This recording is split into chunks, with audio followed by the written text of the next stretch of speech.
এই ভুঁড়িটা কমাতে হবে। আপনি কি চান, ভুঁড়ি নাকি আমাকে? কি এটা? আপনার কি অন্য কোথাও বিয়ে ঠিক হয়েছে নাকি? বিয়ে চাইলেই যে কোনো সময় করা যায়, কালকেও করতে পারি, কিন্তু তোমার সঙ্গে আমার খেলাটা তো শেষ হয় নাই। দেখে তো মনে হচ্ছে না এই 2 দিনে 1 গ্রামও কমেছে। আমি রোনালদো, খেলা কিভাবে ঘোরাতে হয় সেটা আমি জানি। ডাইনিং টেবিলে বসে যে কেউ কবিতার বই নিয়ে কবিতা মুখস্থ করতে পারে, সেটা তোমার এই গবের ছেলেকে না দেখলে কেউ বিশ্বাস করবে না। যেমন বৃক্ষ তেমন ফল। এই তুমি খাও তো, তুই খাওয়া শুরু কর। তাড়াহুড়ার কিছু নাই, আস্তে ধীরে গেলেই চলবো। কেমনে ভাই, ভাবি আইসা যদি তোমার না পাই তাহলে ব্যাপারটা কেমন হয়ে যাবে না?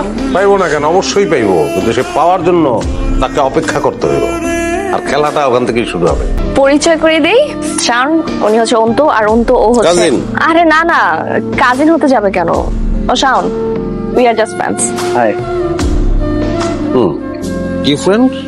Just friend. তাহলে যা, নিচ থেকে 1 বোতল বিষ নিয়ে যা। 20 কেন? আমি ভেবেছিলাম যে বিয়ের রাতে বিড়াল মারবো, কিন্তু বিয়ের আগে যে ইঁদুর মারতে হবে সেটা আমার জানা ছিল না, তাহলে বিষ নিয়ে আসতাম। বিষ লাগবে ইঁদুর মারার জন্য। এসব জাস্ট ফ্রেন্ড হচ্ছে ইঁদুর, চোর, কোনা কামচি দিয়ে দৌড়ায়।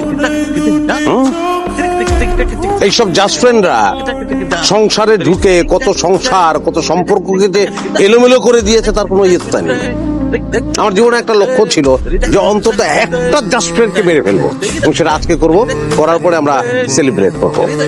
আচ্ছা, বিষের তো দরকার নাই, হয়তো ধাক্কা মেরে ফেলাই দিলেই মরবো। মরবো না? জি ভাই মরবো। চল ধর। এই যে আপনি কিন্তু এখন আমার ফ্রেন্ডকে অপমান করছেন। ফ্রেন্ড হলে তো আদর করে জুস খাওয়াতাম, কিন্তু সে তো ফ্রেন্ড না। তার আগে তো একটা শব্দ আছে জাস্ট, ওই জাস্টের মধ্যে যত ডাস্ট, ডাস্টে আমার ভীষণ অ্যালার্জি, ওখানেই ঝামেলা। জি না, ঝামেলা ও না, ঝামেলা হচ্ছেন আপনি। আসলে কি জানেন, ও তো আপনার থেকে দেখতে একটু বেশি হ্যান্ডসাম, তাই আপনার সহ্য হচ্ছে না। হতে পারে, হতে পারে। একটা নাম্বার ছাড়া ছেলের সঙ্গে তুমি আমাকে তুলনা করছো। আমার পেছনে কিন্তু নাম্বার আছে, নবাব বংশের ছেলে আমি, এটা মাথায় রাখছি। এইসব জাস্ট ফ্রেন্ডদের ক্ষমা ছাড়া আর কিছু থাকে না। আর মেয়েরাও এরকম, কোনটা মাকাল ফল কোনটা আপেল পার্থক্য বোঝে না, মাকালটাকে নিয়ে নেয়, পরে ধরা খায়। হ্যাঁ শোনো, ক্ষমাটা আসল না, অন্তরটা আসল। বুঝতে পেরেছি।